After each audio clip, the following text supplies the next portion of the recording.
You know that moment when your entire world crumbles with just 7 words? Mine happened on a Tuesday morning in October, when my own daughter looked me dead in the eye and said, "Mom, you need to find somewhere else to live." Before I tell you what happened next, I need you to do something for me. Drop a comment below and let me know where you're watching this from. Because what I'm about to share with you, this story of betrayal, heartbreak, and the kind of revenge that changes everything, it could happen to anyone, anywhere. And I have a feeling that some of you watching this right now have felt exactly what I felt in that moment. My name is Beverly Chen, and I'm 72 years old.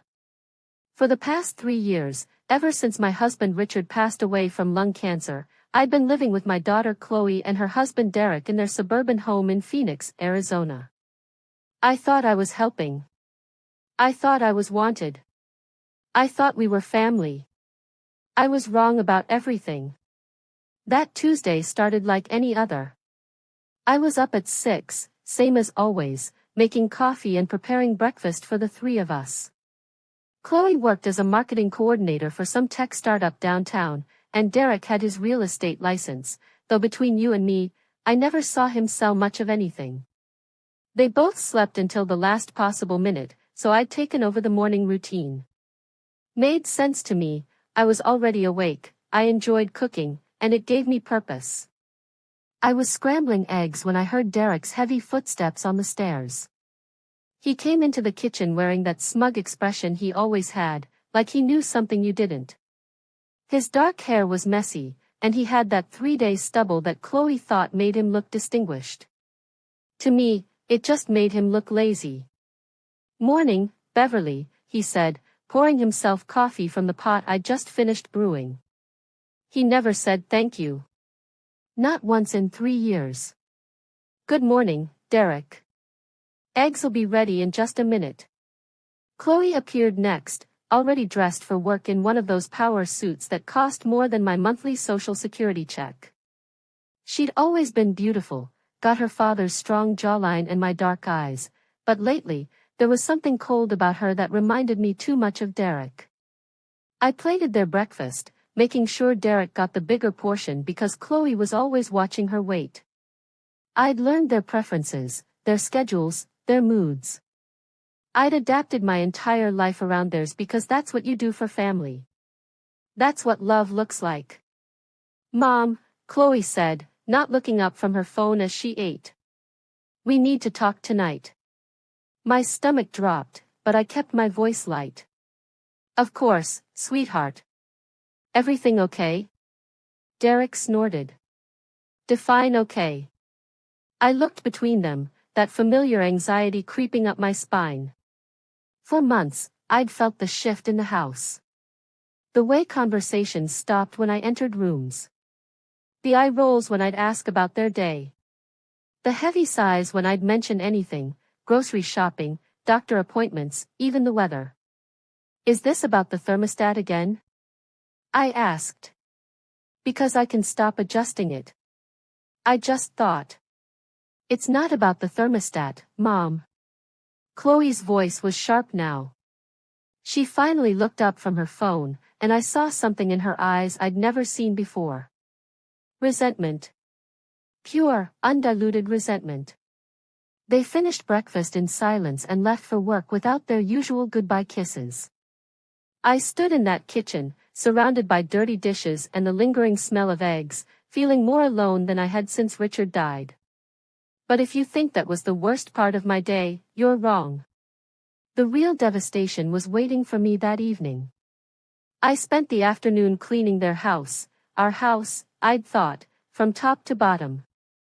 I did their laundry, organized Derek's disaster of a home office, and even scrubbed the grout in their bathroom because I'd noticed it was looking dingy.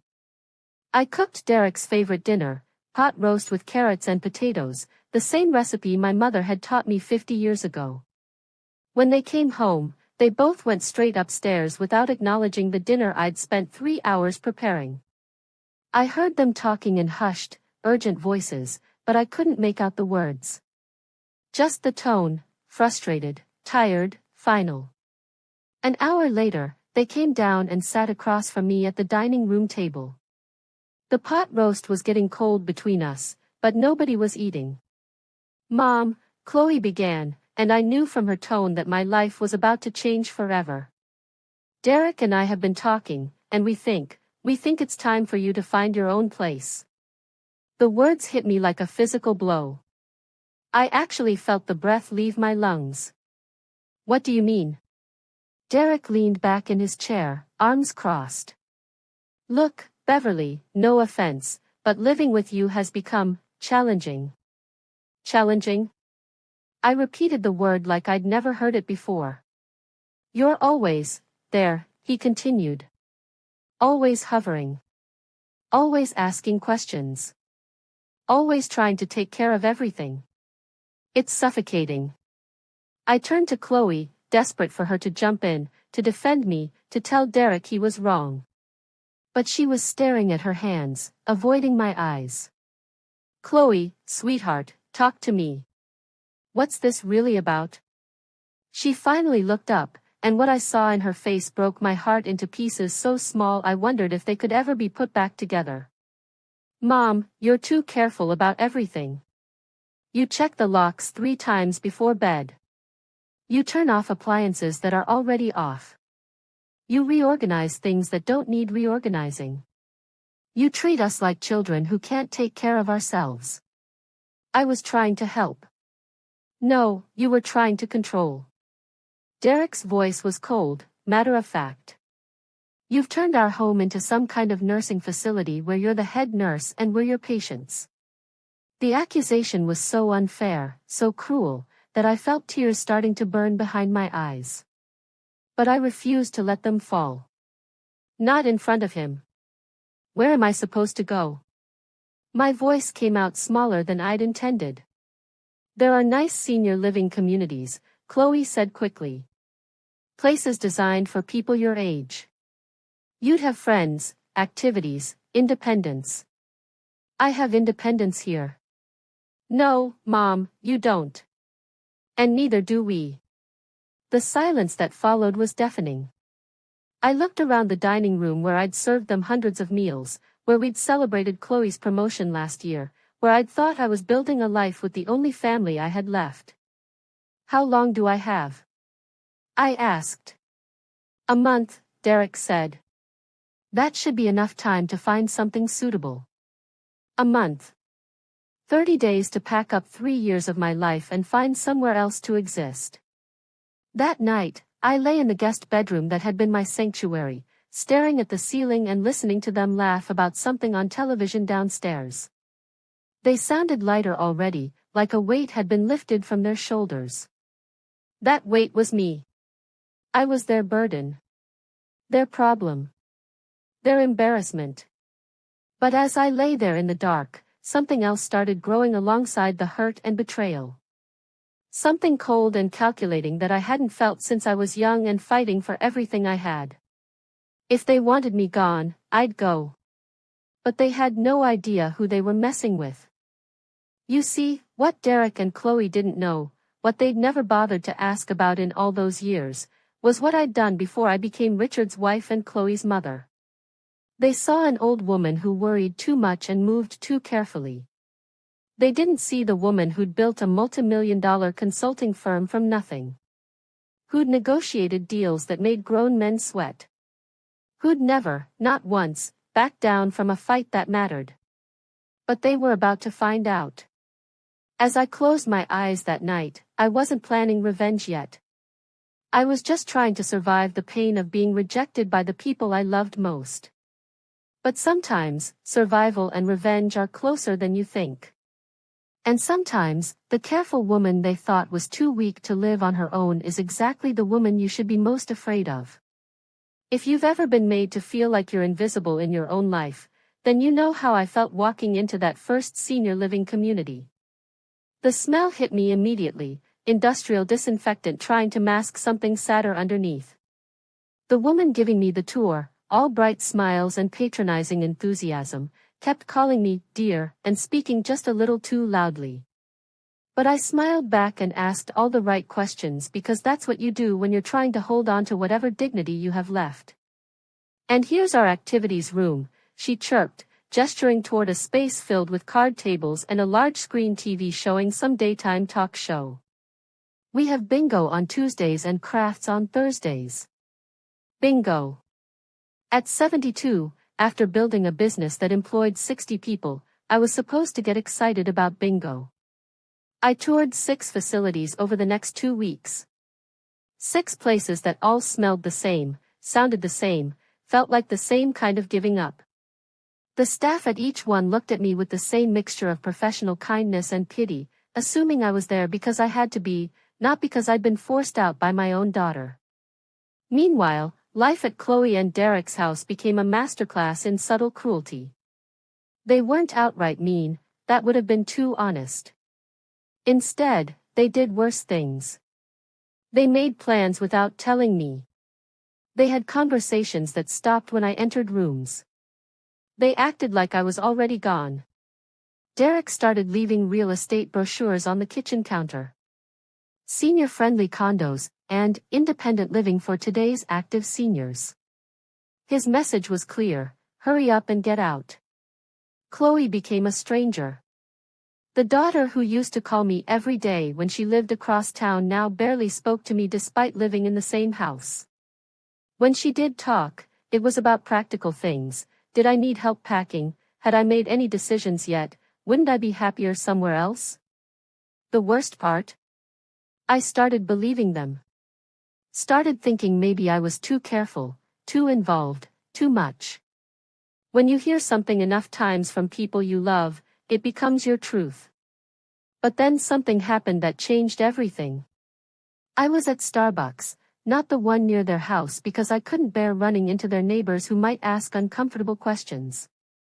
This was across town, in a business district I didn't know well. I was nursing a coffee and scrolling through apartment listings on my tablet when I overheard a conversation at the next table. 2 women in business suits were discussing a marketing campaign.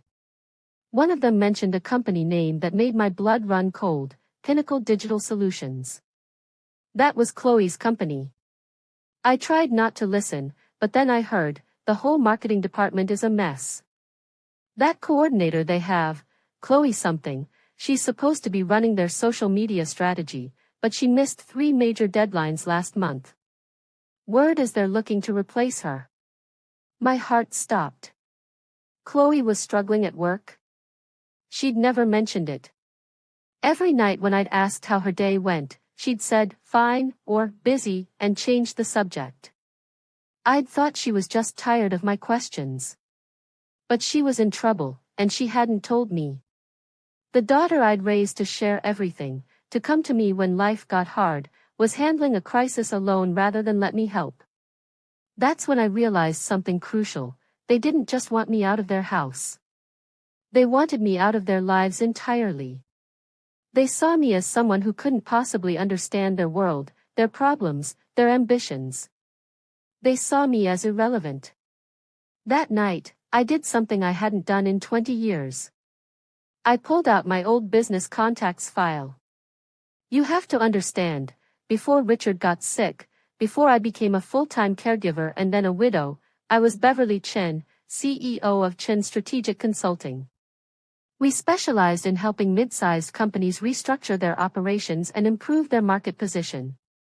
I'd worked with everyone from tech startups to manufacturing firms, and I'd built a reputation for being thorough, strategic, and absolutely ruthless when necessary. I'd sold the company when Richard's cancer returned, liquidating everything to pay for experimental treatments and to spend every possible moment by his side. The buyers had wanted my client list and my systems, but they hadn't wanted the name or the history. Chen Strategic Consulting died with my husband. But the woman who built it was still very much alive. I started making phone calls. The first was to Marcus Hendricks, who'd been my head of business development before I sold. He'd started his own firm and was doing well, based on what I could find online. Beverly Chen, he said when I identified myself. I thought you disappeared off the face of the earth. I took some time off. But I'm ready to get back to work. At 72? Beverly, no offense, but consulting isn't exactly a retirement hobby. I'd expected this. Marcus, do you remember the Hartwell manufacturing restructure in 2018? There was a pause. Of course. That was brilliant. Saved them from bankruptcy and doubled their workforce within 2 years. That was my strategy. My analysis. My execution. Age doesn't erase 30 years of experience. Another pause. What exactly are you proposing? I want to freelance. Contract work. Nothing full-time, but I want to work with companies that need someone who knows how to see the whole picture and isn't afraid to make hard recommendations. Beverly, the business world has changed. Everything's digital now, social media driven. Marcus, the fundamentals of good business haven't changed. Companies still need to know their market, manage their resources, and execute their strategy. The tools are different, but the principles are the same. I could hear him thinking. There might be something. Let me make some calls. Over the next few days, Marcus connected me with 3 other consultants who were handling more work than they could manage alone. Within a week, I had 2 small projects, nothing glamorous, just market analysis and operational reviews for companies I'd never heard of. But it was work. Real work. The kind that used my brain and my experience and made me remember who I used to be. Chloe and Derek noticed the change immediately. You seem different, Chloe said one morning, watching me pack my laptop into a bag. I got some consulting work. Just small projects. Derek looked surprised. Consulting? I thought you were retired. I was. But retirement doesn't have to be permanent. I saw them exchange a look, the kind of look that said they hadn't expected this development and weren't sure how to process it. Good. Let them be confused. For 3 years, they'd seen me as a dependent, as someone who needed them more than they needed me.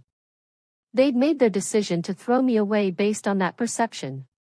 But what if their perception was wrong? That afternoon, I signed a lease on a small but elegant apartment downtown. It was expensive, more than half my Social Security check, but my new consulting income would cover the difference. The building was modern, secure, and 20 minutes from the business district. It was also 10 minutes from Pinnacle Digital Solutions. When I told Chloe and Derek about the apartment that evening, they seemed relieved and maybe a little surprised. That was fast, Derek said. When you know what you want, there's no point in waiting. And you can afford it? Chloe asked, and there was something in her voice I couldn't quite identify. Concern? Or disappointment that I wasn't as helpless as they'd assumed? I can afford it. That night, I heard them talking in their bedroom again. I couldn't make out the words, but the tone was different than before. Less celebratory. More uncertain. They'd wanted me gone, and I was leaving. But they'd expected me to leave broken, defeated, grateful for whatever scraps of attention they might throw my way. Instead, I was leaving stronger than I'd been in years. And I was just getting started. As I packed my belongings over the next week, I kept thinking about that conversation I'd overheard at Starbucks. Chloe was struggling at work, and she hadn't trusted me enough to ask for help. But what if I could help anyway? What if there was a way to show both of them, exactly who they were pushing out of their lives? By the time I moved out of their house, I had a plan forming. Not revenge, not yet. Just curiosity about what Pinnacle Digital Solutions really needed. After all, I was a consultant now. And consulting is all about identifying problems and providing solutions. Even when the problems, and the people who caused them, are closer to home than anyone realizes. Moving into my new apartment should have felt like defeat. Instead, it felt like coming alive again. The space was everything Chloe and Derek's house wasn't: clean lines, modern fixtures, and completely, utterly mine. No one to tell me the thermostat was too high or that I was organizing things that didn't need organizing. For the first time in 3 years, I could breathe. But more importantly, I could think. My first consulting project was for a small manufacturing company in Tempe that was hemorrhaging money due to inefficient processes. Basic stuff, really, the kind of operational audit I used to do in my sleep. But it felt good to flex those muscles again, to see problems clearly and design solutions that actually worked. The second project was more interesting, a tech startup that had brilliant ideas but no clue how to scale their operations. The CEO was a kid, maybe 35, who'd made all the classic mistakes of someone who'd grown too fast without building proper systems. Working with him reminded me why I'd loved consulting in the first place. There's something deeply satisfying about walking into chaos and creating order. About seeing the forest when everyone else is lost in the trees. And I was very, very good at seeing forests. Within 3 weeks of moving out, I had 4 active projects and a waiting list of potential clients. Marcus had been right about the business world changing, but he'd been wrong about one thing: experience still mattered. Maybe even more than before, because so many companies were run by people who'd never lived through a real economic downturn or managed a business through genuine crisis. I had. Multiple times. But the more successful I became, the more I thought about Chloe and her struggles at Pinnacle Digital Solutions. Not because I missed her, though I did, desperately, but because I kept wondering, what kind of company fires someone for missing deadlines without trying to understand why? So I did what any good consultant would do: I researched. Pinnacle Digital Solutions had been around for 8 years, founded by 2 Stanford graduates who'd struck gold with a social media analytics platform. They'd grown fast, gone public 2 years ago, and were now trying to expand into broader digital marketing services. Classic growth stage problems: too much success, too little infrastructure, not enough experienced management to handle the transition from startup to real company. Their stock price told the story. After an initial surge following their IPO, they'd been sliding steadily for 6 months. Nothing dramatic, just the slow bleed that happens when a company can't deliver on its promises. I dug deeper. Their marketing department, Chloe's department, had been reorganized 3 times in 2 years. They'd launched 4 major campaigns in the last 18 months, and according to industry reports I found, 3 of them had underperformed significantly. But here's what was interesting: the problems weren't with the creative work or the campaign concepts. They were operational. Missing deadlines, inconsistent messaging, failure to coordinate between different platforms and channels. In other words, exactly the kind of problems I specialized in solving. I spent a weekend creating a detailed analysis of Pinnacle's public-facing work, their market position, and their operational challenges. I didn't have insider information, of course, but 30 years of experience teaches you how to read between the lines of quarterly reports and press releases. What I found was a company in transition, struggling with all the predictable growing pains of a startup becoming a real business. They had good people. Their employee reviews on Glassdoor were mostly positive, but they lacked the systems and processes to coordinate their efforts effectively.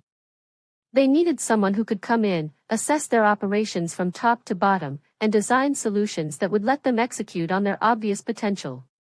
They needed someone like me. But they didn't know it yet. That's when I made a decision that would change everything. I was going to study Pinnacle Digital Solutions like it was a case study. I was going to understand their business better than they understood it themselves. And if the opportunity arose, I was going to help them solve their problems. Not to get revenge on Chloe. Not to prove a point to Derek. But because it was a puzzle, and I loved puzzles, and this one was personal. I started by identifying their key personnel.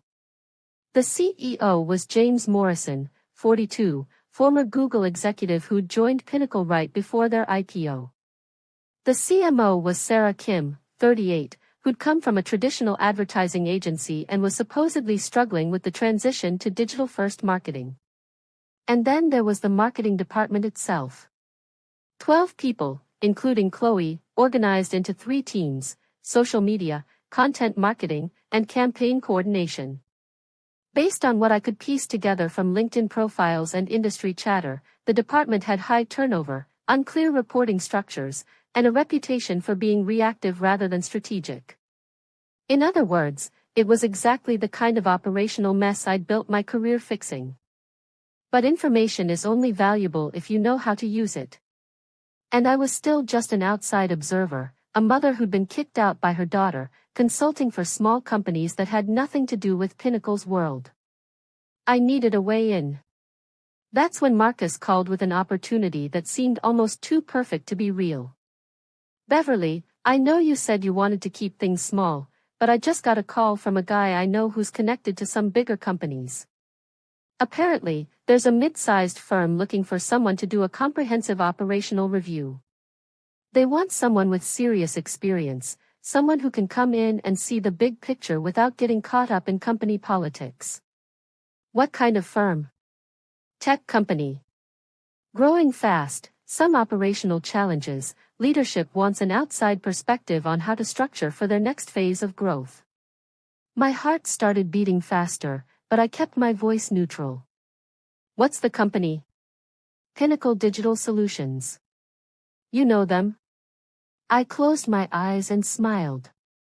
Sometimes the universe gives you exactly what you need, right when you need it. "I've heard of them. Interesting challenges in that space." The contact is Sarah Kim, their CMO. She's the one driving this initiative.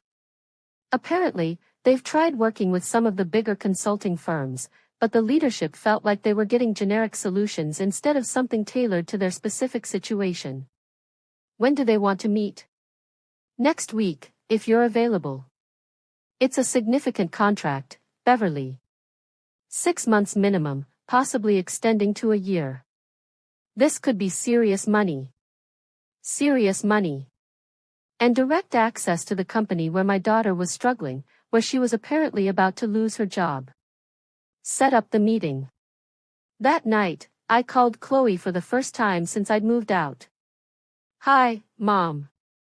Her voice was guarded. "Hi, sweetheart.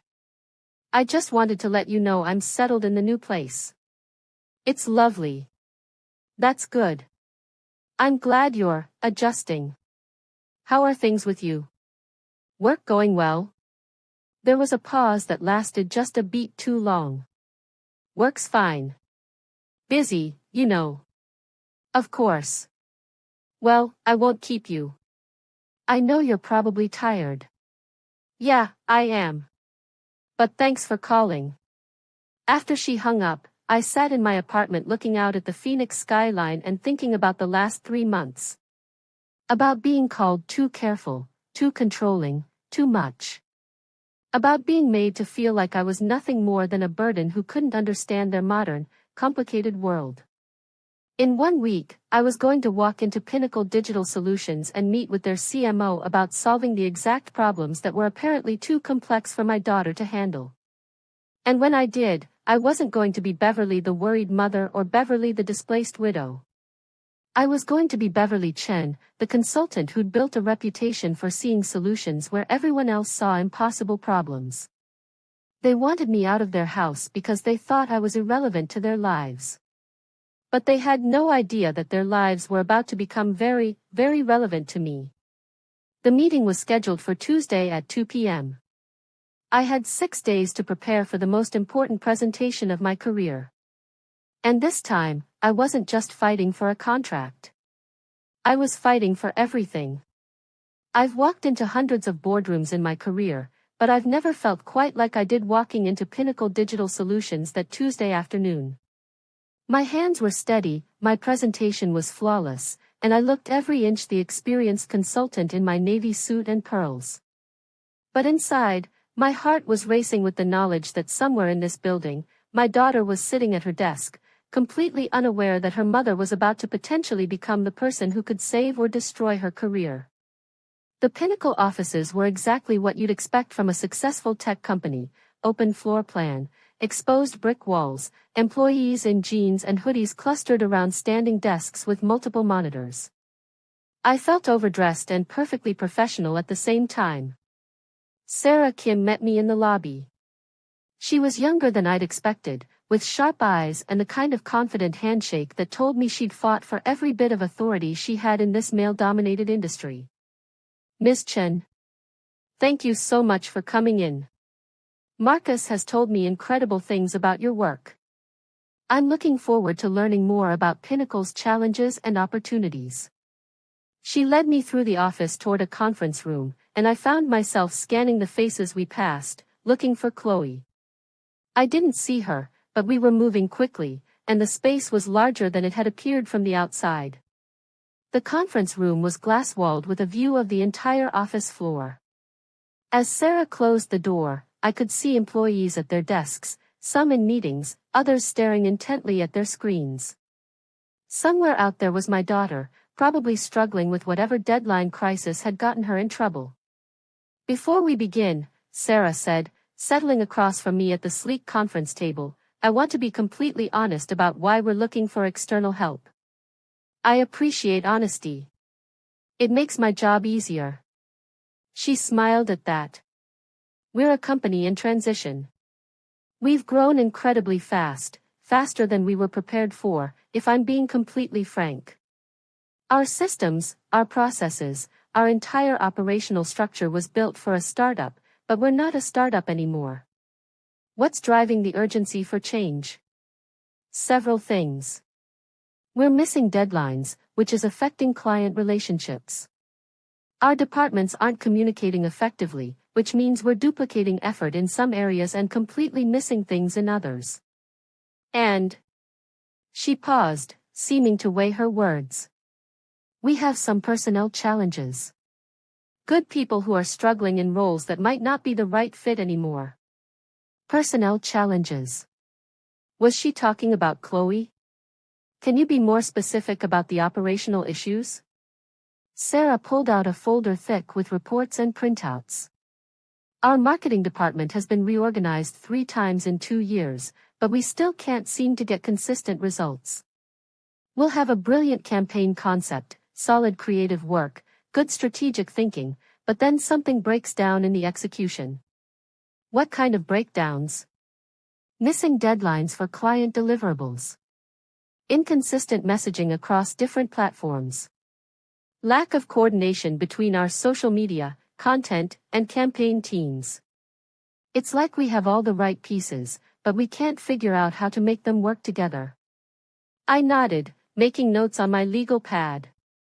Everything she was describing was textbook operational dysfunction, the kind of problems that happen when good people are working within bad systems.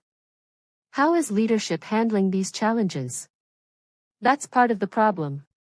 Our CEO, James Morrison, came from Google, where systems and processes are already established. He's brilliant at strategy and vision, but he's expecting us to execute like we're Google, when we're still figuring out how to be ourselves. And the marketing team's response? Sarah's expression darkened slightly. Mixed. Some people are adapting well to the increased expectations. Others are struggling. We've had to let 2 people go in the last 6 months, and there are probably more personnel decisions coming. My chest tightened. What kind of personnel decisions? People who can't adapt to the new performance standards. Look, I don't enjoy this part of the job, but we can't keep missing deadlines and disappointing clients because someone can't handle the pressure of working for a real company instead of a startup. I set down my pen and looked directly at her. Sarah, may I ask you something? Of course. When you say people are struggling, what exactly does that mean? Are they lacking skills, or are they lacking support? She seemed surprised by the question. What do you mean? In my experience, when good people suddenly start underperforming, it's rarely because they've forgotten how to do their jobs. It's usually because something in their environment has changed in a way that makes their job harder to do well. Sarah sat back in her chair, studying me. That's an interesting perspective. I've seen it hundreds of times. A company grows or changes direction, and suddenly people who were stars are struggling. Management assumes the people are the problem, but often it's the systems that are broken. So you don't think we should be looking at personnel changes?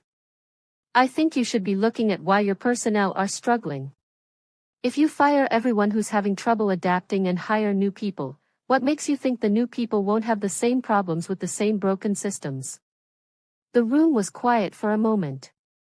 Through the glass wall, I could see the bustling office, all those people working hard at their desks, probably most of them unaware that their jobs might be in jeopardy. Miss Chen, Sarah said finally, what would you need to assess our operations and make recommendations? Full access. I'd need to interview key personnel, review your current processes and systems, observe how work actually flows through your organization, and analyze your performance data going back at least 2 years. How long would that take? For a comprehensive assessment? 3 months minimum. But I could give you preliminary findings and some quick wins within the first month. And your recommendations would focus on systems and processes rather than personnel? My recommendations would focus on whatever will make your company more effective. If that means personnel changes, I'll tell you that. But I won't recommend firing people until I understand whether the problem is the people or the environment they're working in. Sarah smiled, and for the first time since we'd started talking, she looked genuinely relaxed. Marcus wasn't kidding when he said you had a different approach. I've been doing this for a long time. I've learned that the obvious solution is rarely the right solution. We spent another hour discussing the scope of the project, my approach, and the timeline. By the time we shook hands, I had a 6-month contract with Pinnacle Digital Solutions, starting Monday morning. Walking back through the office toward the elevator, I finally saw her. Chloe was at a desk near the back corner, hunched over her laptop with the intense focus I remembered from when she was a child doing homework. Her hair was pulled back in a messy bun, and she looked tired in a way that had nothing to do with the time of day. She didn't see me. I was just another business person in a suit walking through her office. But I saw her, and what I saw broke my heart. This wasn't the confident young professional I'd raised. This was someone under pressure, someone struggling, someone who needed help but was too proud or too scared to ask for it. My daughter was drowning, and she'd pushed away the one person who would have done anything to save her. But now I didn't have to be her mother coming to rescue her. Now I could be something much more powerful, a consultant hired to fix the exact problems that were making her life miserable. On the elevator down, I thought about what I'd learned in that conference room. Pinnacle Digital Solutions had all the classic symptoms of a company that had outgrown its systems but didn't know how to build new ones. They were putting pressure on their employees to perform like a mature organization while still operating like a chaotic startup. And when people inevitably struggled with that impossible situation, management's response was to assume the people were the problem. It was exactly the kind of systemic dysfunction I'd spent my career identifying and fixing. The difference was that this time, one of the people caught in that broken system was my daughter. As I walked to my car, I realized something that should have bothered me more than it did. I wasn't entirely sure whether I'd taken this job to save Chloe's career or to prove that she'd made a terrible mistake by pushing me away. Maybe it didn't matter. Maybe the best revenge is simply being excellent at something people didn't think you could do. Either way, starting Monday morning, I was going to be working 10 feet away from the daughter who'd told me I was too careful, too controlling, too much. And she was going to discover that sometimes the person you dismiss as irrelevant turns out to be exactly what you needed all along. Walking into Pinnacle Digital Solutions on my first official day felt like stepping through the looking glass.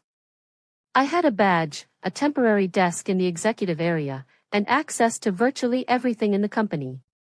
But more than that, I had something I hadn't possessed in 3 months: purpose, authority, and the power to change things.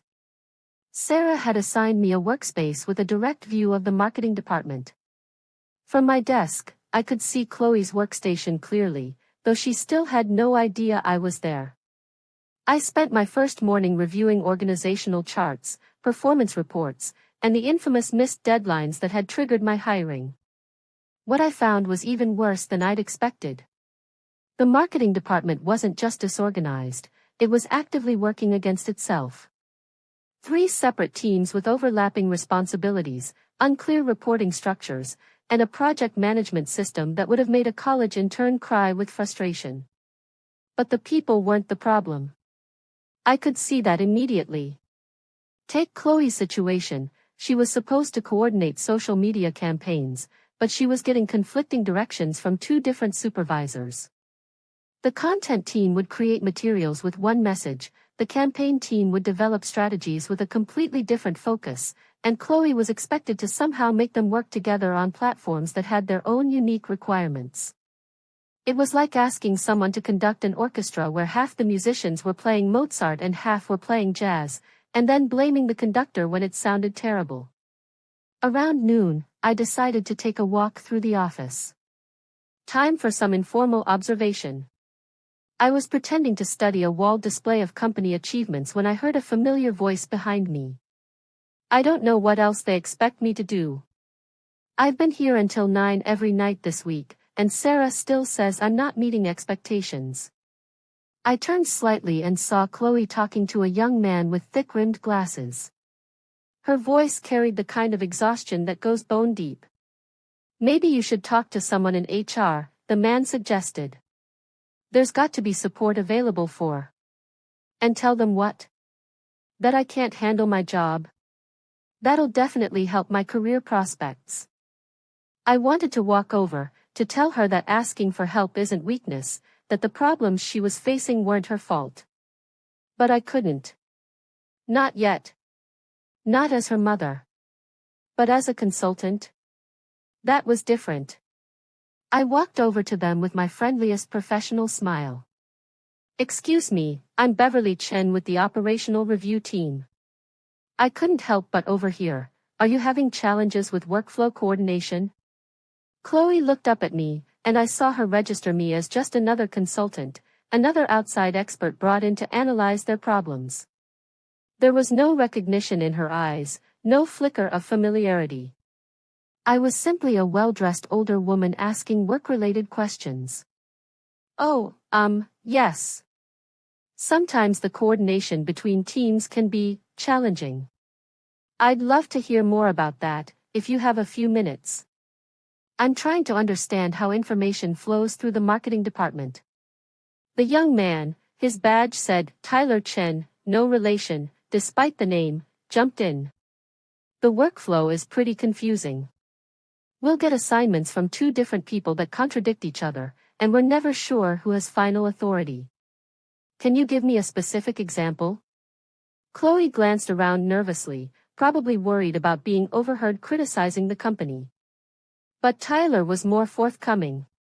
Last week, Chloe got approval from Michael to run a social media campaign emphasizing our analytics platform's security features. She spent 3 days creating content, scheduling posts, coordinating with our graphic designer. Then Sarah saw it and said we were supposed to be focusing on user-friendly features instead, not security. What happened to the work Chloe had already completed? Scrapped. She had to start over with completely different messaging, but the deadline stayed the same. I looked at Chloe, who was staring at her feet. How often does this kind of thing happen? More than it should, she said quietly. That afternoon, I requested a meeting with Sarah and James Morrison to discuss my preliminary findings. I'd only been there 6 hours, but I'd already identified 3 critical problems that were probably costing them hundreds of thousands of dollars annually. The biggest issue isn't performance, I told them in the conference room. It's clarity. Your people don't know who they report to, what the priorities are, or how success is measured. James frowned. We have clear organizational charts. You have organizational charts. But when someone like your social media coordinator gets conflicting directions from 2 different supervisors, the chart becomes irrelevant. Sarah shifted uncomfortably. Are you talking about someone specific? I'm talking about a systemic problem that affects multiple people. When employees are set up to fail, they usually do fail. And then we blame them for the failure instead of examining the system that created it. What are you suggesting? Before you make any personnel decisions, let me fix the workflow and authority issues. Give people clear roles, clear priorities, and clear success metrics. Then evaluate their performance based on those standards. James leaned forward. How long would that take? I can have recommendations for immediate improvements within 2 weeks. Full implementation might take a month. And you think that will solve our deadline problems? I think it will eliminate most of them. The few that remain will tell us whether we have genuine performance issues or just people who were trying to succeed in an impossible situation. After the meeting, I walked back to my desk feeling like I was playing the most complex chess game of my life. Every move had to serve multiple purposes, solving Pinnacle's real problems, protecting Chloe without appearing to favor her, and proving that the woman they dismissed as too careful could see solutions they'd missed entirely. But that evening brought a development I hadn't expected. I was packing up my things when my phone buzzed with a text message.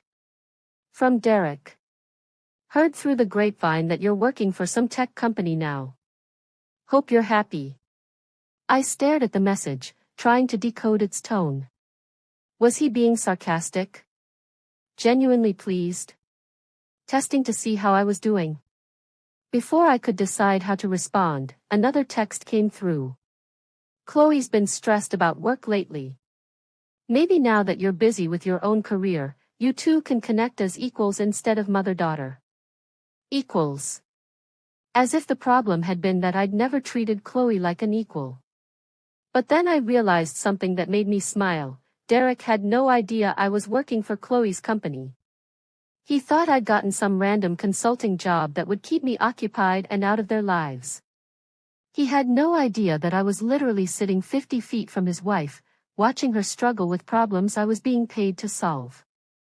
I typed back, yes, I'm very happy with the new work. It's challenging and rewarding. Which was absolutely true, just not in the way he thought.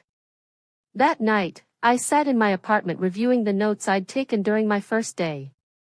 I'd identified 12 specific operational problems, ranging from simple communication failures to complex structural issues that were undermining the entire department's effectiveness. But I'd also learned something more personal. Chloe wasn't failing because she was incompetent.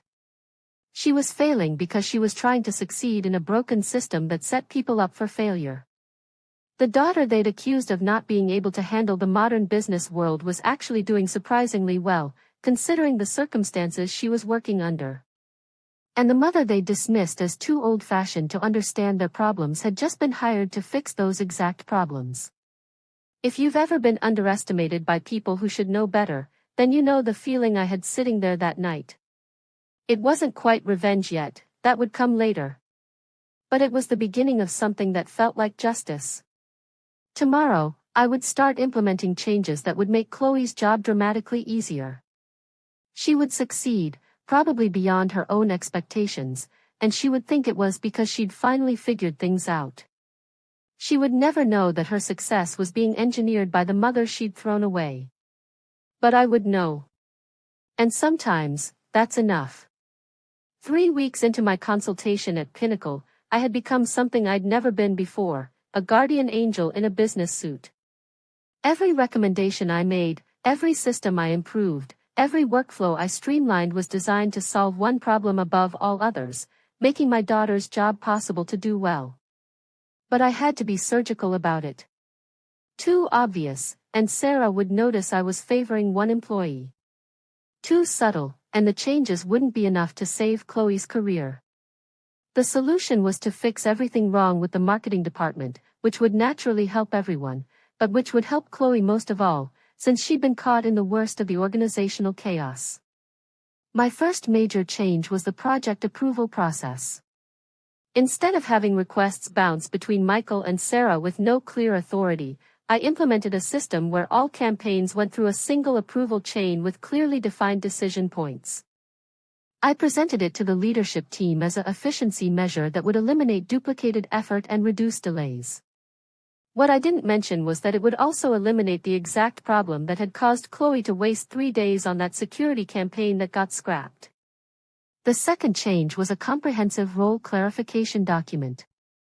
Every person in the marketing department got a one-page description of their responsibilities, their reporting structure, and their success metrics. When I handed Chloe her role description, officially, she was just another employee receiving the same document as everyone else. I watched her face carefully. Social media campaign coordination, she read aloud. Primary responsibility for translating approved campaign strategies into platform-specific content that maintains brand consistency while maximizing engagement metrics. It was exactly what she'd been doing, but now it was official. Now when someone tried to blame her for strategic decisions that weren't hers to make, she could point to a document that clearly defined where her job ended and other people's began. "This is really helpful," she said, looking up from the paper. "I've been unclear about some of these boundaries." I nodded professionally, as if I hadn't spent hours crafting those boundaries specifically to protect her from the kind of impossible situations that had been undermining her performance. But the biggest change, the one that would make or break everything, was the new project management system. I'd analyzed 3 months of missed deadlines and discovered that most of them weren't actually deadline failures. They were scope creep disguised as urgent requests. Here's how it worked: a campaign would be approved with specific deliverables and a reasonable timeline.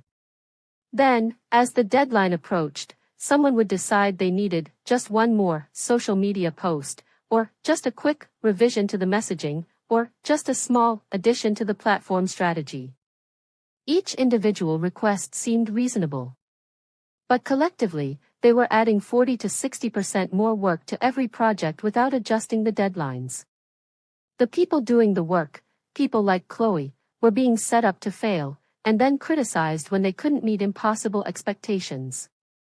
My new system required all scope changes to go through a formal review process that calculated the impact on timeline and resources. Want to add 3 more social media posts 2 days before launch? Fine, but the deadline moves back 3 days, or you remove something else from the project. I called it realistic project management. What it really was protection for employees who'd been drowning in other people's last-minute requests. Within 2 weeks of implementing these changes, something remarkable happened: the marketing department stopped missing deadlines. Not all of them, there were still some genuine performance issues and unexpected complications. But the chronic, systematic delays that had been plaguing the department largely disappeared. And Chloe, who'd been struggling to meet 60% of her deadlines, was suddenly hitting 95% of them. I watched from my desk as she grew more confident, more relaxed. The exhausted slump in her shoulders gradually straightened. She started speaking up in meetings, offering ideas instead of just trying to survive. She was becoming the professional I'd always known she could be, given the right environment. But not everyone was happy about the improvements. "Beverly," Sarah said, stopping by my desk one afternoon, "can I ask you something?" "Of course. These changes you've implemented, they're working well, but I'm wondering if we're making things too easy for people. Some of the performance issues we were seeing might have been legitimate." I looked up from my laptop, where I'd been reviewing productivity metrics that showed department-wide improvements across every measurable category. "What kind of performance issues?" "People who couldn't handle pressure, couldn't adapt to changing requirements, couldn't meet deadlines even when they were reasonable."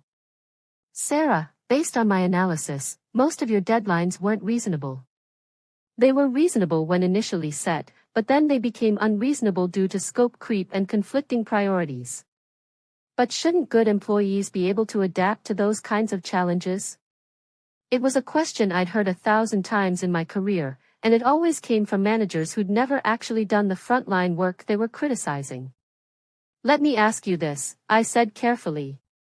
"If you asked someone to run a mile in 8 minutes, and they succeeded, would you consider them a good runner?"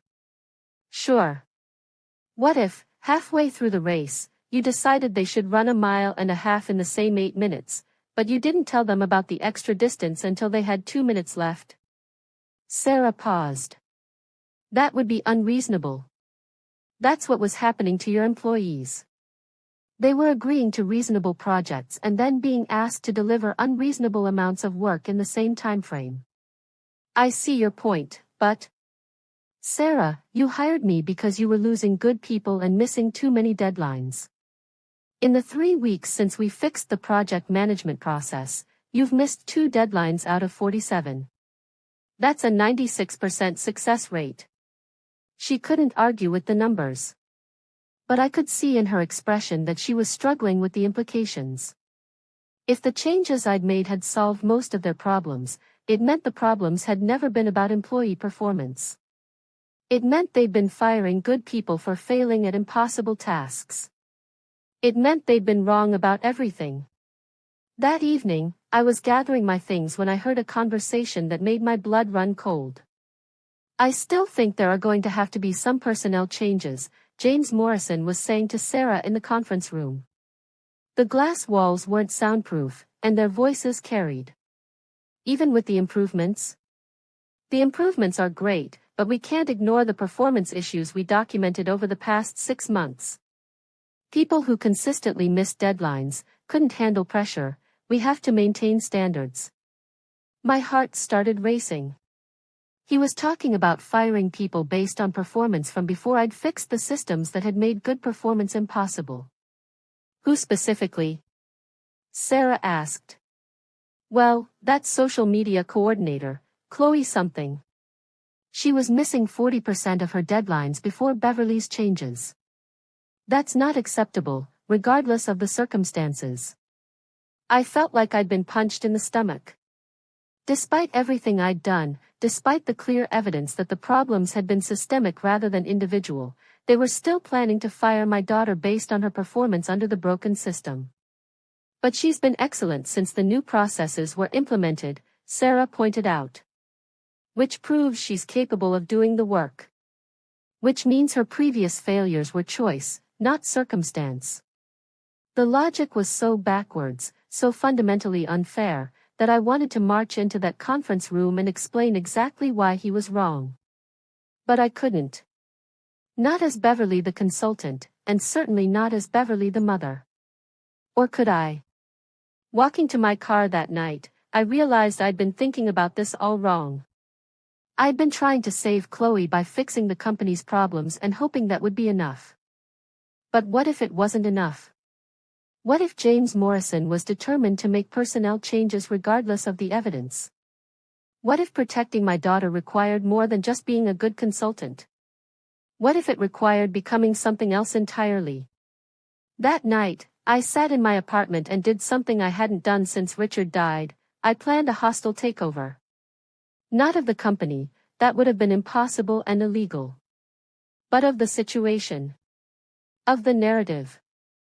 Of the power dynamic that had put my daughter's career in the hands of people who didn't understand what they were seeing. I'd spent 3 weeks proving that the problems at Pinnacle were systemic, not personal.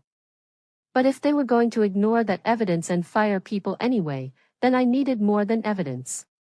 I needed leverage. And I knew exactly where to find it. Sometimes the most powerful weapon you can have is information that other people don't know you possess. For the past month at Pinnacle, I'd been the objective consultant, the outside expert focused solely on operational improvements. But being invisible in plain sight had given me access to something much more valuable than organizational charts and workflow diagrams. I'd been watching. And listening. And what I'd learned was about to change everything. It started with a conversation I'd overheard between Tyler and another marketing coordinator 3 days earlier. They'd been discussing why certain projects got priority treatment while others languished in approval hell. It's all about who's asking, Tyler had said. If it comes from one of James's golf buddies or Sarah's networking contacts, it gets fast-tracked.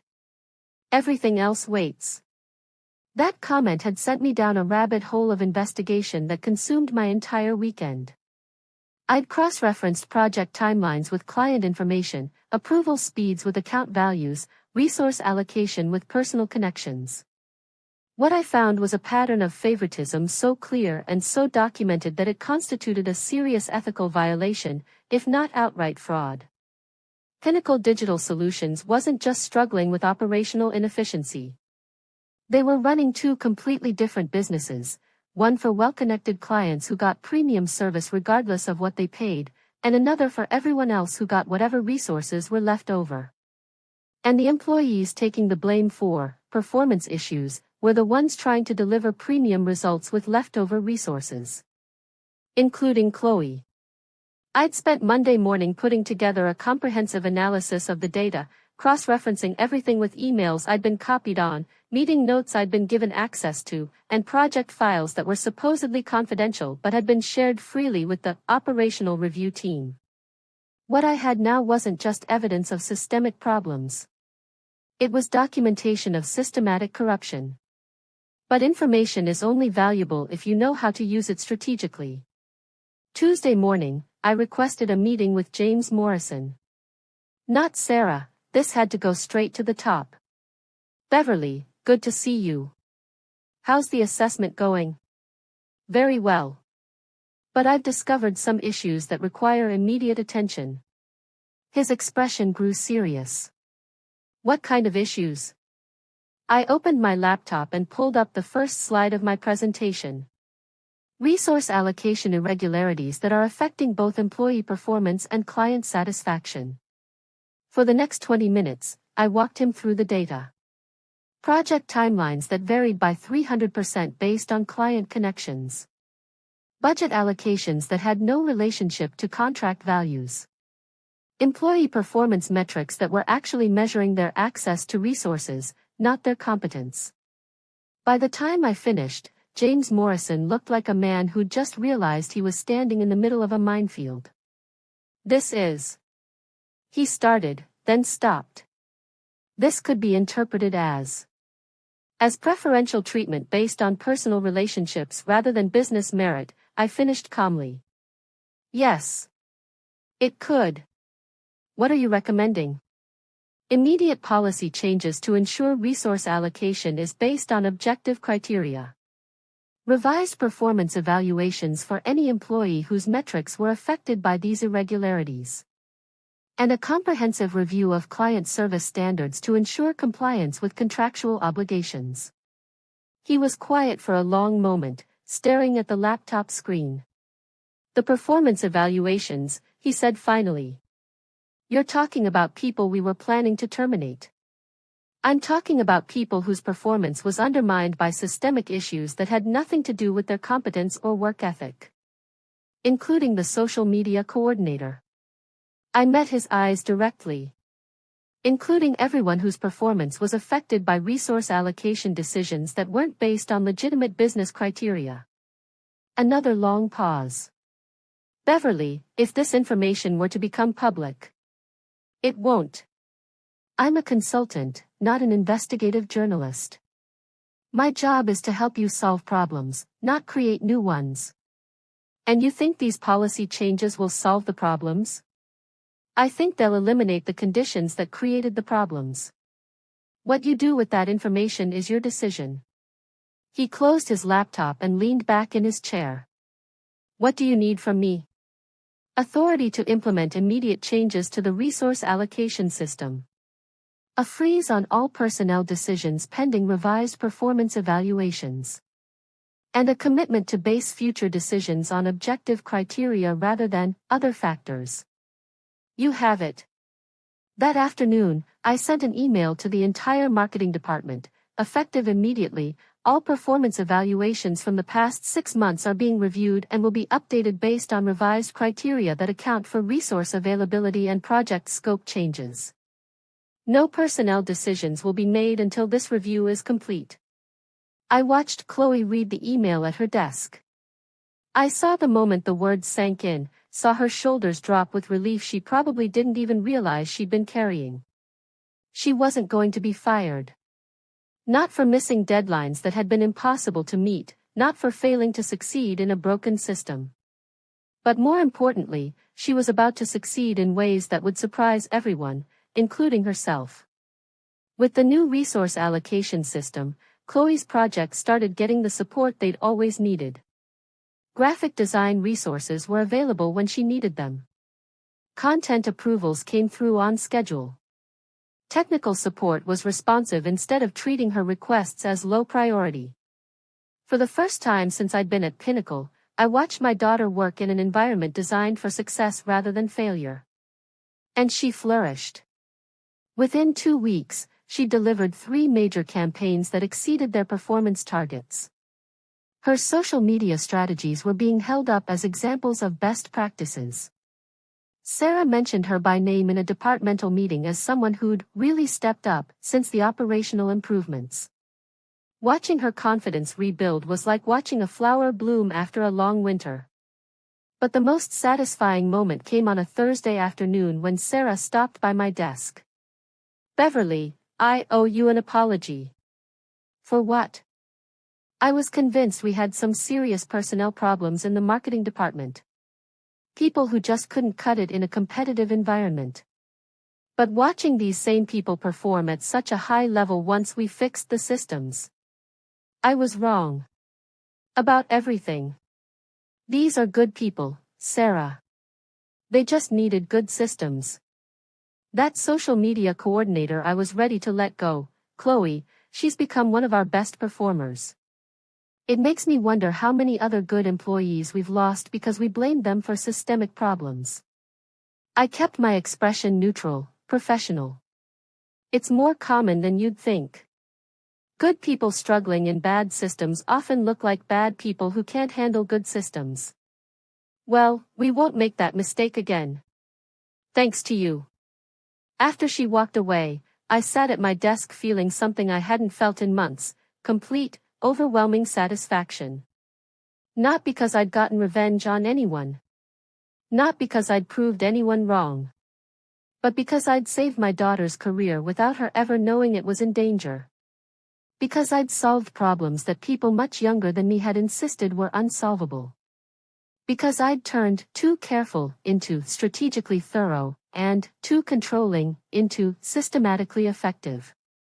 That evening, as I was packing up my things, my phone buzzed with a text message. From Chloe. "Mom, I know things have been weird between us, but I wanted you to know that work has been going really well lately. I feel like I'm finally figuring things out. Maybe we could have coffee this weekend and catch up." I stared at the message for a long time. She thought she was finally figuring things out. She had no idea that her success was the result of months of strategic intervention by the mother she dismissed as irrelevant to her modern, complicated world. And I realized I had a choice to make.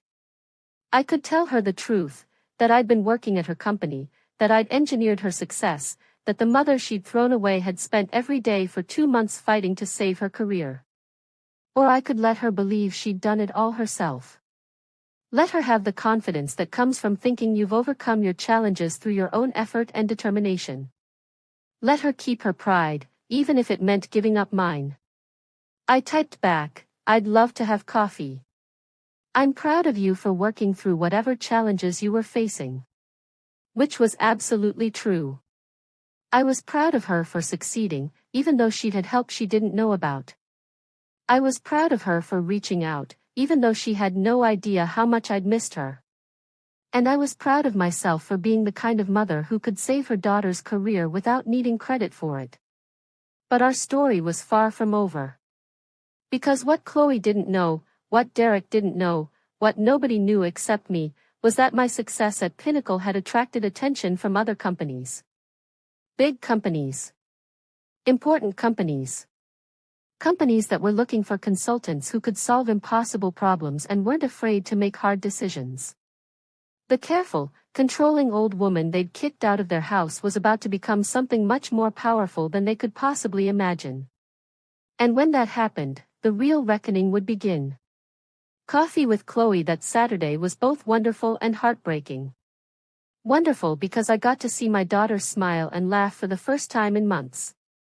Heartbreaking because she had no idea that the woman sitting across from her had been orchestrating her professional recovery from the shadows. "I don't know what changed," she said, stirring her latte. "It's like suddenly everything at work just clicked. The projects are more manageable, the deadlines are realistic, and I feel like I can actually do my job well instead of just trying to survive. That's wonderful, sweetheart. You always were capable of great things. I was starting to think maybe Derek was right about me not being cut out for the corporate world. But these last few weeks, I feel like myself again. Derek. Even in this moment of reconnection, his poison was still there, still undermining her confidence in subtle ways. Derek said that? Chloe looked uncomfortable. He's been frustrated because I've been so stressed about work.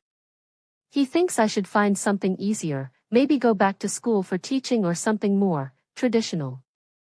More traditional. Translation, something that wouldn't threaten his ego or require him to support a wife with ambitions. What do you think? I love what I do, Mom. I'm good at it. I just needed to figure out how to navigate the corporate politics and systems. If only she knew how much those systems had been changed specifically to help her navigate them. I'm proud of you for sticking with it. Thanks. And Mom. I'm sorry about how things ended when you moved out. I was stressed and overwhelmed, and I took it out on you. You don't need to apologize, Chloe. Yes, I do. You were trying to help, and we made you feel unwanted. That wasn't fair. I reached across the table and squeezed her hand. You're my daughter. I love you no matter what. But as we hugged goodbye that afternoon, I was thinking about Derek's comment about her finding something more traditional. About his belief that she wasn't cut out for the corporate world. About the way he'd undermined her confidence during the hardest period of her career. And I realized that saving Chloe's job had only solved half the problem. The other half was still waiting at home, still chipping away at her self-worth, still trying to shrink her world down to a size that made him comfortable. That's when I decided to make a phone call that would change everything. Marcus Hendricks had been fielding offers for me ever since word got out about my success at Pinnacle.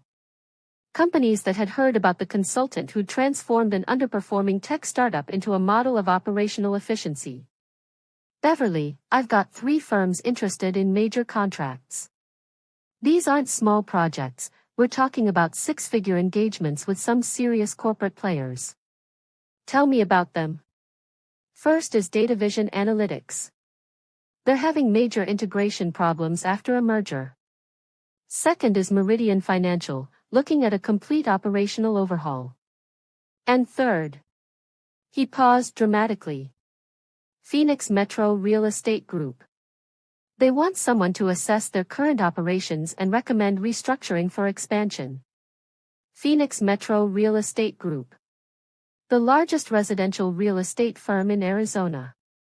The company that every small-time agent in the city either worked for or wished they could work for. The company that Derek had been trying to get hired by for 2 years. Tell me more about the real estate project. They're planning to expand into commercial properties, but their current structure is built around residential sales. They need someone to design new systems, evaluate personnel, and make recommendations about organizational restructuring. Including hiring decisions? Including everything. They want a comprehensive assessment of their current talent pool and recommendations for new hires based on their expansion goals. I was quiet for a moment, thinking about Derek's mediocre sales record, his tendency to blame external factors for his failures, his belief that success should come easily to people like him. Marcus, I'm interested in the Phoenix Metro project. Great. They want to move fast. Could you start next month? I could start Monday. Within a week, I had another 6-month contract, this one with significantly more authority than my Pinnacle engagement. Phoenix Metro wasn't just hiring me to assess their operations, they were hiring me to redesign them from the ground up. Which meant I would have input on every aspect of their business, including which agents they kept, which ones they hired, and which ones they decided weren't a good fit for their new direction.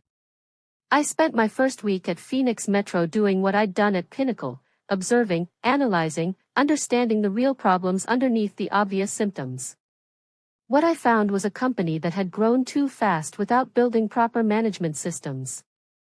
They had nearly 200 agents, but no consistent training program, no standardized sales processes, and no objective performance metrics. Successful agents succeeded despite the company, not because of it. Struggling agents had no support system to help them improve. And mediocre agents, the ones who did just enough to avoid being fired, could coast indefinitely without anyone noticing. It was exactly the kind of organizational mess I specialized in fixing. But first, I had some research to do. Derek Hamilton had applied to Phoenix Metro 18 months ago. His application was still in their files, along with his sales records, references, and interview notes. His performance at his current firm was exactly what I'd expected, inconsistent, with periodic bursts of activity followed by long stretches of minimal production. His references were lukewarm, the kind of professional courtesy recommendations that say nothing meaningful. His interview notes included comments like, seems confident, and, has potential, but nothing about actual skills or proven capabilities. In other words, he was exactly the kind of mediocre performer that Phoenix Metro's broken system would probably hire and then fail to manage effectively. But I wasn't going to let that happen. Over the next month, I implemented the same kind of systematic improvements at Phoenix Metro that I'd used at Pinnacle. Clear performance metrics, structured training programs, objective evaluation criteria, and support systems that helped good performers excel while making it impossible for poor performers to hide. The changes worked exactly as I'd expected. The top agents became even more productive. The struggling agents either improved dramatically or left for firms with lower standards. And the mediocre agents in the middle were forced to either step up or step out. It was during this restructuring that Derek's name came up again.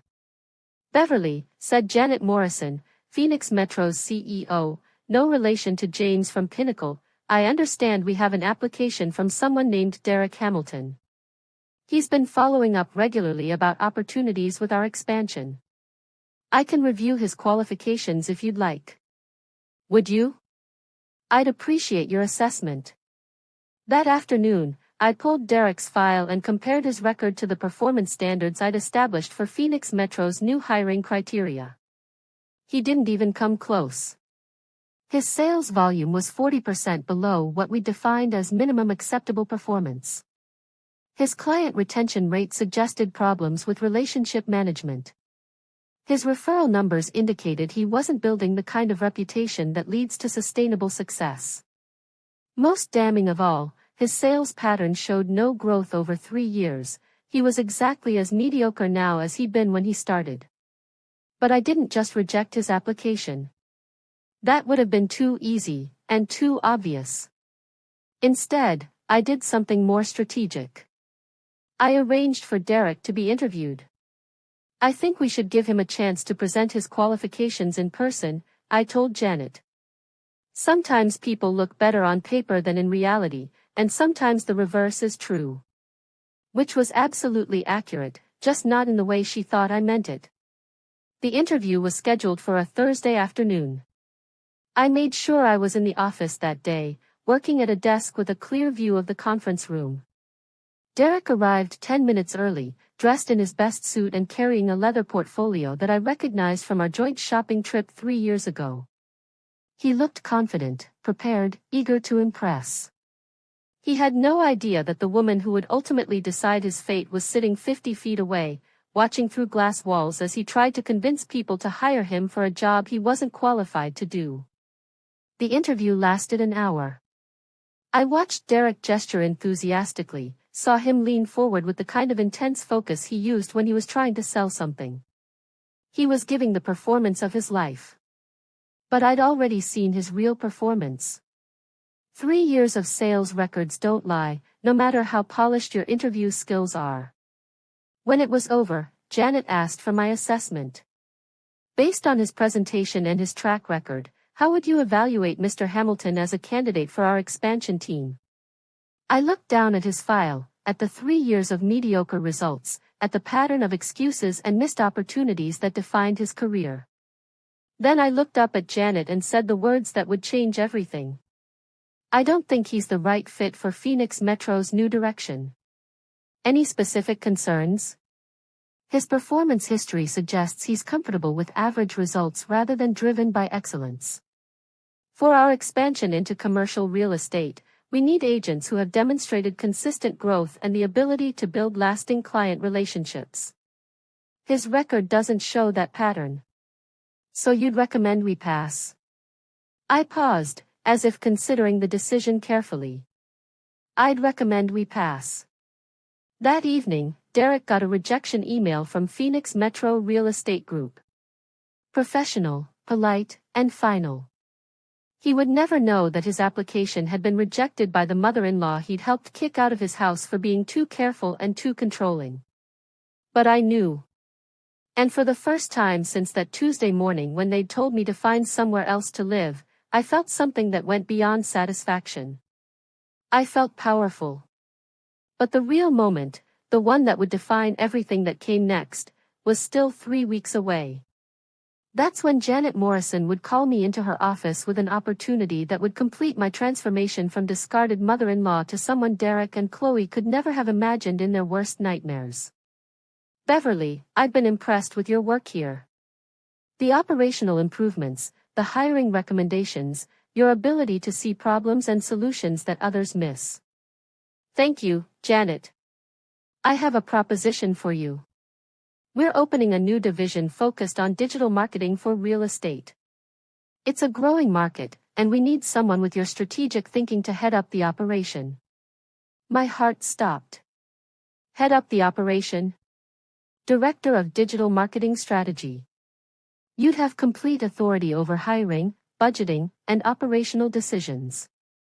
It would be a permanent position, not a consulting contract. I stared at her, trying to process what she was offering. A permanent executive position. At the largest real estate firm in Phoenix. With complete authority over a new division that would inevitably need to hire marketing professionals with social media expertise. Marketing professionals like my daughter. Janet, I'm 72 years old. And you have more strategic insight than most people half your age. Beverly, I've watched you transform 2 different companies in 6 months. I've seen you identify problems that everyone else missed and implement solutions that actually work. Age is just a number. Capability is what matters. What would the timeline be? We'd want you to start as soon as you finish the current operational assessment. The division launches in 3 months. That night, I sat in my apartment and thought about the journey that had brought me to this moment. 8 months ago, I'd been a widow living in my daughter's guest room, cooking their breakfast and trying to make myself useful enough to justify taking up space in their lives. 7 months ago, I'd been told I was too careful, too controlling, too much. 6 months ago, I'd been searching for senior living facilities and wondering if I should just accept that my productive life was over. Now I was being offered an executive position at a major corporation, with the authority to build a department from scratch and the power to make hiring decisions that would affect dozens of careers. Including, potentially, my daughters. The woman they'd dismissed as irrelevant was about to become one of the most powerful people in Phoenix's digital marketing landscape. And Derek, the man who'd convinced my daughter that I was too old-fashioned to understand their modern world, had just been rejected for a job by the same woman whose opinion he'd taught his wife to dismiss. I accepted Janet's offer the next morning. There's one more thing, she said as we shook hands. We'll be looking to hire experienced marketing professionals for the new division. If you know anyone with social media expertise and a track record of success, I'd welcome your recommendations. I smiled. I'll keep that in mind. 3 days later, I submitted my final report to Pinnacle Digital Solutions. It was 37 pages of detailed analysis, strategic recommendations, and implementation guidelines that would keep their operations running smoothly for years. But more importantly, it was a document that established Chloe as one of their most valuable employees, someone whose success was now thoroughly documented and whose future at the company was secure. My work at Pinnacle was done. My daughter's career was safe, her confidence was restored, and she had no idea that any of it had been orchestrated by the mother she'd pushed away. But my work at Phoenix Metro was just beginning. As I cleaned out my temporary desk at Pinnacle that Friday afternoon, I thought about Derek's text from 3 months ago. Maybe now that you're busy with your own career, you two can connect as equals instead of mother-daughter. Equals. He'd had no idea what he was predicting. In 2 weeks, I would be Director of Digital Marketing Strategy at Phoenix Metro Real Estate Group, with a salary that was triple what Derek made on his best year and authority over a department that would soon be one of the most influential in the city. In 2 weeks, I would have the power to hire the best digital marketing professionals in Phoenix. And in 2 weeks, the daughter who'd been convinced she needed to choose between her mother and her husband was about to discover that sometimes the person you push away becomes exactly the person you need most. But she didn't know that yet. None of them did. The call came on a Tuesday morning in March, exactly 6 months after the day Chloe had told me I needed to find somewhere else to live. Mom? Her voice was tight with stress. I need to talk to someone, and I know things have been complicated between us, but you're the only person I trust. I was in my new office at Phoenix Metro, reviewing resumes for my digital marketing team, when my daughter finally reached out to me not as a duty, but as a lifeline. Of course, sweetheart. What's wrong? Everything's falling apart. Derek lost another listing yesterday, that makes 3 this month. His sales are way down this year, and he's been getting more and more angry about everything. About money, about my job, about... She paused. About you. About me? He says you've been undermining our marriage by making me think I'm too good for traditional values. He says your independence is making me disrespect him. I closed my eyes, feeling that familiar rage at Derek's ability to poison every good thing in Chloe's life. Chloe, what do you think? I think I'm tired of feeling like I have to choose between the people I love. And I think I made a terrible mistake when we asked you to move out. For 8 months, I'd been waiting to hear those words. But now that she'd said them, I felt something I hadn't expected, sadness instead of vindication. Why don't we meet for lunch today? We can talk through whatever's happening. I can't today. I have a department meeting at 2, and then I need to work late on a campaign proposal. A campaign proposal. At Pinnacle Digital Solutions, where she was now one of their star employees, thanks to systems I'd implemented without her knowledge. What about tomorrow? Actually, Mom, there's something else. Something weird happened at work yesterday. What kind of weird? I got a call from a headhunter. Someone from a big real estate firm wants to interview me for a digital marketing director position. It came out of nowhere. I haven't even been looking for new jobs. My heart started racing, but I kept my voice calm. That sounds like a good opportunity. It does, but the timing is strange. And Derek's already freaking out about it. He says if I take a higher paying job, it'll make him look bad. Of course he did. Chloe, what do you want to do? I want to at least hear what they have to say. The salary range they mentioned is almost double what I make now, and it sounds like the kind of role I've been working toward for years. Almost double. I'd made sure of that when I'd structured the position. Then you should take the interview. Derek says I shouldn't. He says it's disloyal to leave Pinnacle when they've been good to me lately, and that we don't need the extra money if it's going to create problems in our marriage. I gripped the phone tighter. Chloe, this is your career. Your future. You don't need anyone's permission to explore opportunities. I know, but... But what? I don't want to make things worse at home. Things are already tense because of Derek's work situation. That's when I made a decision that would change everything. Chloe, I want to tell you something about Derek's work situation. What do you mean? I'd promised myself I would never interfere directly in their marriage, never use my knowledge to hurt Derek even if he deserved it. But listening to my daughter sacrifice her dreams to protect his ego, I realized that sometimes protecting someone means telling them truths they need to hear. Derek applied for a position at Phoenix Metro Real Estate Group 6 weeks ago. He was rejected. There was silence on the other end of the line. How do you know that? Because I'm the one who recommended they pass on his application. More silence. Longer this time. Mom, what are you talking about? I'm the Director of Digital Marketing Strategy at Phoenix Metro Real Estate Group. I have been for 2 months. And the headhunter who called you? That was at my request. The silence that followed was so complete I thought she might have hung up. Chloe. Are you there? You're, what? I'm offering you a job, sweetheart. A real job, with real authority and real money, working for me. Working for you. Yes. At the company that rejected Derek. Yes. The company where you're an executive. Yes. Another pause, and then, Mom, I need to see you. Right now. We met at the same coffee shop where we'd reconnected 3 months earlier, but this time the dynamic was completely different. This time, Chloe looked at me like she was seeing a stranger. Start from the beginning, she said. All of it. So I did. I told her about the consulting work, about Marcus and the contacts from my old business. I told her about Pinnacle, about spending 2 months fixing the systems that had been making her job impossible. I told her about watching her struggle from 50 feet away, about engineering her success without her knowledge, about protecting her career while she had no idea it needed protecting.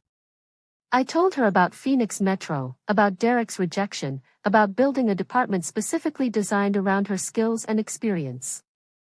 When I finished, she sat staring at her untouched latte for a long time. So everything that's been going well at work.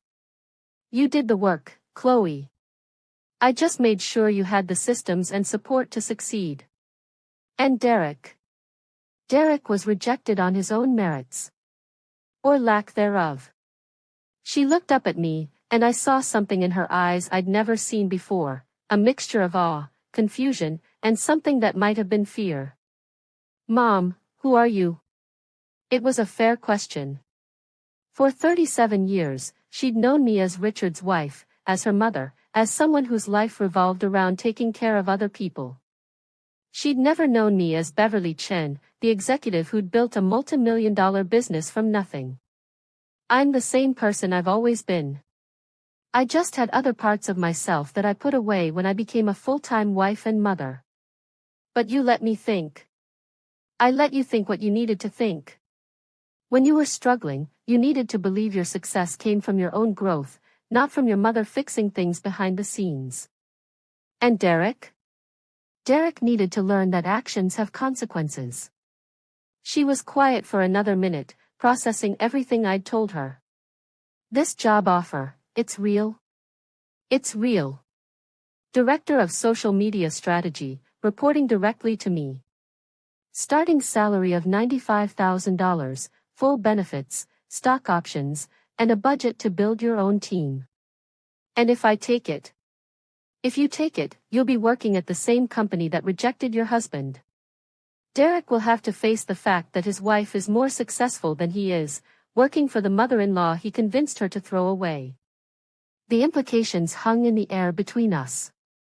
He'll hate it. Probably. He'll blame you for destroying our marriage. Possibly. And what do you think will happen? I looked at my daughter, this brilliant, capable woman who'd been made to feel small by people who couldn't handle her strength, and told her the truth. I think you'll discover that you don't need anyone's permission to be extraordinary. And I think Derek will either rise to meet the woman you actually are, or he'll reveal that he never deserved you in the first place. What if it's the second option? Then you'll be financially independent, professionally fulfilled, and surrounded by people who value your capabilities instead of feeling threatened by them. She laughed, but there was no humor in it. You really did this. All of it. All of it. The careful, controlling mother we kicked out became a corporate executive and orchestrated my entire career trajectory. The careful, controlling mother you kicked out went back to being the person she was before she decided to make other people's lives more important than her own. Chloe stared out the window at the Phoenix skyline, at the city where we'd both been building new versions of ourselves without each other's knowledge. If I take this job. If you take this job, everything changes. Derek will have to confront the fact that his wife is successful despite his attempts to limit her. Your career will accelerate in ways you've never imagined. And you'll be working for someone who believes in your potential instead of someone who's threatened by it. And if I don't take it? If you don't take it, you'll go home to a man who's already angry about your success and who will spend the next 20 years making sure you never have opportunities like this again. She was quiet for a long time. When she finally spoke, her voice was steady. I need to think about this. Of course you do. But Mom? Yes? I'm sorry. For everything we said, everything we did. We had no idea who you really were. I reached across the table and took her hand. You're my daughter, Chloe.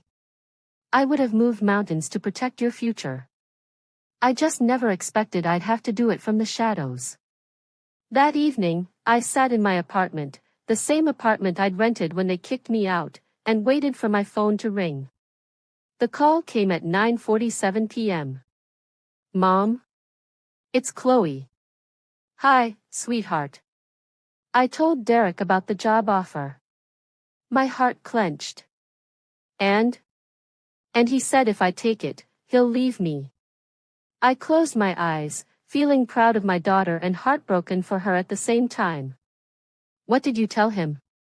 I told him that if he can't handle being married to someone successful, then maybe he should. There was a pause, and then, Mom, I'd like to accept the position. Are you sure? I've never been more sure of anything in my life. And that's how, exactly 1 year after being told I was too careful, too controlling, and too much, I became my daughter's boss. The woman they'd kicked out for being irrelevant had become the most important person in their professional lives. Derek moved out the following week. The divorce papers were filed a month later.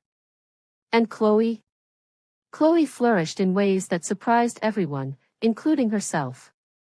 But the most satisfying moment came 3 months later, when Derek applied for a position at a smaller real estate firm across town. The hiring manager called me for a reference, since we both worked in the same market. I told them exactly what Derek's record showed: 3 years of mediocre performance, declining sales, and a pattern of blaming external factors for his failures. He didn't get that job either. Sometimes the best revenge isn't about getting back at people who hurt you. Sometimes it's about becoming so successful that their opinion of you becomes irrelevant.